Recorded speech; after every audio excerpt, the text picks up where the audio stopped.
800 kilometre लंबी अरावली पहाड़ी को अब काट दिया जाएगा, क्योंकि कहा गया है कि जो पहाड़ियां कम ऊंची हैं उन्हें काट दिया जाएगा। अरावली पहाड़ी जो है वो 93% ऐसी पहाड़ियां हैं जो 100 मीटर से कम नीचे है। भैया वहां तो दुनिया की सबसे पुरानी पहाड़ है, 2.5 साल पुरानी पहाड़ है, वहां पे उसके 93% पहाड़ों को काट कि हमें भी शेड्यूल 6 दो, कि जब तक हम परमिशन न देंगे कि कौन सा पहाड़ खोदना है, कहाँ पे माइनिंग करनी है, कहाँ होटल बनाना है, कहाँ इंडस्ट्री बनाना है, यहाँ सेंट्रल का नियम नहीं चलेगा, शेड्यूल 6 चलेगा।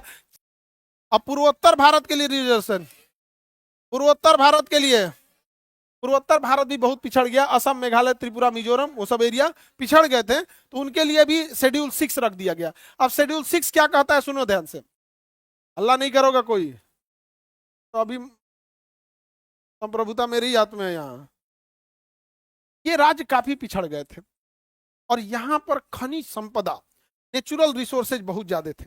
इन लोगों का कहना था कि हमारा संविधान में हमारा विदोहन कर दिया जाएगा, बड़ी कंपनियों को भेज देंगे, हमारा जनसंख्या कम है तो संसद में हमारा प्रतिनिधि नहीं रहेगा, कहीं हमारी कोई बात नहीं सुनेगा, तो हम तो बर्बाद हो जाएंगे।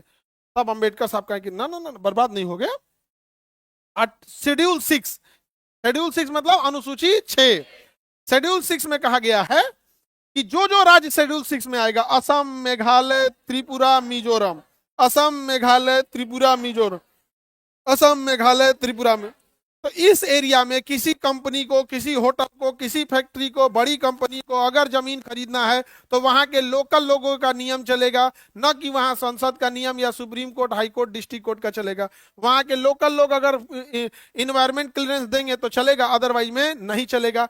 अब बताइए, वहां का जंगल आज भी सुरक्षित है, पूर्वोत्तर का, वहां के खनन आज भी सुरक्षित है, बचा के कौन रखा है, शेड्यूल 6। ऐसे ही जम्मू कश्मीर में, लद्दाख में सबसे ज्यादा खनिज है, लेकिन लद्दाख में बर्फ इतना है और वहां सबसे ज्यादा सेंसिटिविटी है, बहुत ज्यादा खनन हो जाएगा, बहुत ज्यादा अगर प्रदूषण होगा, फैक्ट्रीज लगने लगेंगी, होटल खुलने लगेगा, इंडस्ट्रियलाइजेशन होगा, यहाँ का बर्फ पिघलेगा, कंपनियां अपना पैसा कमा के लेके चली जाएंगी, वहां के रहने वाले वैसे ही बर्बाद हो जाएंगे जैसे आज धनबाद और झरिया के लोग वहां पे कोयला निकालने के बाद जो आग लग गया है, वहां के आदिवासी आज मर रहे हैं, बड़ी कंपनियां पूछने नहीं जाती है। तो यहां भी जरूरी था शेड्यूल 6। पिछले 4 साल से सोनम वांगचू यहां आर्टिकल शेड्यूल 6 मांग रहे थे कि हमें भी शेड्यूल 6 दो, कि जब तक हम परमिशन न देंगे कि कौन सा पहाड़ खोदना है, कहां पे माइनिंग करनी है, कहां होटल बनाना है, कहां इंडस्ट्री बनाना है, यहां सेंट्रल का नियम नहीं चलेगा, शेड्यूल 6 चलेगा। 4 साल तक उस इंसान की कोई बात नहीं सुनी। लेकिन अगर नेपाल में प्रोटेस्ट हुआ तो वहां के बच्चे भी थोड़ा उग्र हो गए, उन्होंने भी प्रोटेस्ट किया, उनके ऊपर वही धारा लगा दिया गया जो आतंकवादियों के ऊपर लगता है, नेशनल सिक्योरिटी एक्ट, काट के जयपुर की जोधपुर जेल में रख दिया गया। हम भीड़ तंत्र वाले लोग को कोई मतलब नहीं बना है कि वो इंसान इस देश के लिए क्या किया था, वो इंसान इस सेना को ठंड में रहने के लिए टेंट दिया था जहां सेना का नेटवर्क नहीं चल रहा था, दुनिया में पहला लाईफाई बना के दिया, वाईफाई नहीं लाईफाई बना के दिया, इतनी ज्यादा इनोवेशन किया, उसके ऊपर 3 इडियट मूवी बनी है। 3 इडियट मूवी में जो वहां पर रणछोड़ दास छांचड़ बना होता है आमिर खान, वो कोई और नहीं, वो सोनम वांगचू है जो आज जेल में है इस भीड़ तंत्र में। समझ में आ गया? भारत में भीड़ तंत्र में यही होता है, बस खुश रहिएगा आप लोग और कुछ नहीं।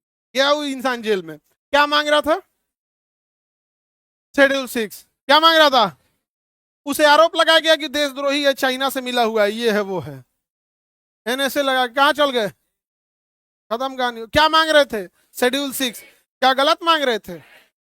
आज देखिएगा बर्बाद हो गया। शेड्यूल 6 में न रहने का नतीजा देखिए, 800 किलोमीटर लंबी अरावली पहाड़ी को अब काट दिया जाएगा, क्योंकि कहा गया है कि जो पहाड़ियां कम ऊंची हैं उन्हें काट दिया जाएगा। अरावली पहाड़ी जो है वो 93% ऐसी पहाड़ियां हैं जो 100 मीटर से कम नीची हैं। संसद ने कहा है कि जो 100 मीटर से कम नीचे है, जो 100 मीटर से ऊंचाई कम है, 100 मीटर का मतलब होता है, आपका समझिए कि 3 मीटर का एक तल्ला होता है, 3 मीटर का एक तल्ला, यानी 30 तल्ले से नीचे जो पहाड़ होगा।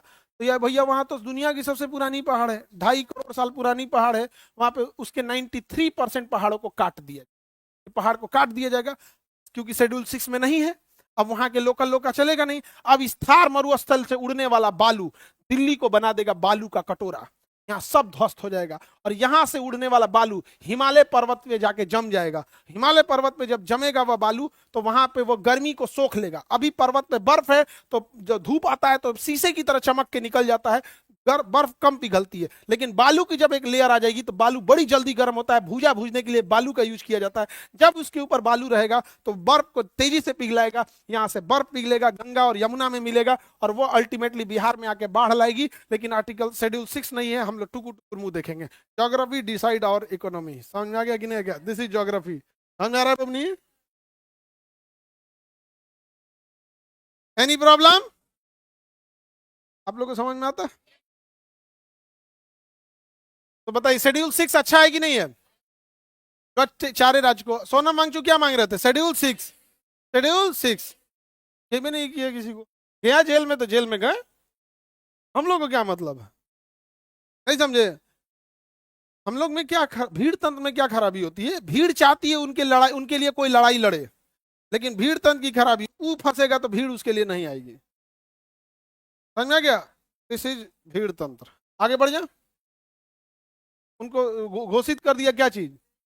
देशद्रोही। नहीं समझे? हम लोग भी ज्यादा बोलेंगे तो हम लोग को भी घोषित कर देगा। लेकिन फिर पब्लिक हम लोग यही कहेगी, अगर हमको कहा जाएगा कि पाकिस्तान की बात करता तो पाकिस्तान वाला खुद आएगा, या भाई उस सबसे ज्यादा हम लोग को गरियाया है। हमरा तो घोषित नहीं कर सकते हैं, और चाइनीज घोषित कर देंगे, चाइना का। एक यही प्लस पॉइंट है आदमी को, नहीं समझे? लेकिन ये चीजें सही नहीं। आगे बढ़े। अरावली पर्वत खत्म होने वाला है, पास हो गया विधेयक। पहाड़ कटेगा सब में बटेगा। आगे बढ़ते। पूर्वोत्तर समझ में आ गया? पूर्वोत्तर शेड्यूल 6 समझ में आ रहा है? बाबू अभी तो हम संविधान में प्रवेश भी नहीं किए हैं।